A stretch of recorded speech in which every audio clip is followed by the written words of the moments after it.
उत्तर प्रदेश में उपचुनाव के बाद मंत्रिमंडल में विस्तार की चर्चा तेज है।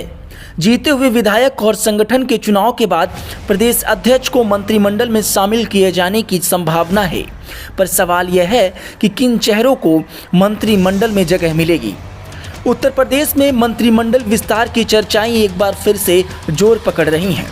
पिछले दिनों उपचुनाव में मिली बड़ी जीत के बाद विस्तार की चर्चाओं को बल मिल रहा है, तो वहीं संगठन के चुनाव खत्म होने के बाद प्रदेश अध्यक्ष के भी मंत्रिमंडल में शामिल किए जाने की चर्चा है। पिछले दिनों 2 मंत्रियों के लोकसभा जाने के बाद उनके विभाग भी खाली हुए हैं। सूत्रों की माने तो जो विधायक इस उपचुनाव में जीते हैं वो अपने मंत्री बनने के जुगाड़ में भी लग गए हैं।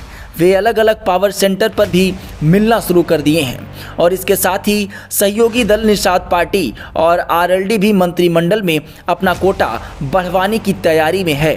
दरअसल इस साल के शुरुआत में राज्य में मंत्रिमंडल विस्तार हुआ था, तब आरएलडी और सुभाषपा को मंत्रिमंडल में जगह दी गई थी। 2027 के चुनाव के लिहाज से ये मंत्रिमंडल विस्तार होना है। 2027 में पार्टी जिन समीकरणों के अनुरूप आगे बढ़ रही है, उस समीकरणों में सभी को प्रतिनिधित्व देते हुए ये मंत्रिमंडल विस्तार होगा। जानकारों की माने तो आने वाले दिनों में दिल्ली में एक बैठक के बाद विस्तार की रूपरेखा तय की जाएगी। आने वाले दिनों में दिल्ली में होने वाले विधानसभा चुनाव के बाद उत्तर प्रदेश में यह विस्तार होने की संभावना है।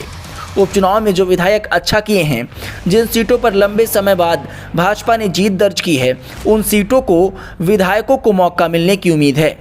मैनपुरी से प्रत्याशी को भी उसमें शामिल किए जाने की उम्मीद जताई जा रही है और इसके अलावा मौजूदा प्रदेश अध्यक्ष को एक बार फिर से मंत्रिमंडल में वापसी कराए जाने की उम्मीद है। वहीं कुछ मंत्रिमंडल के लोगों को संगठन की जिम्मेदारी दिए जाने पर चर्चा है, तो कई नए चेहरों को मंत्रिमंडल में जगह दिए जाने की भी चर्चाएं तेज हैं। ब्यूरो रिपोर्ट, टॉप खबर।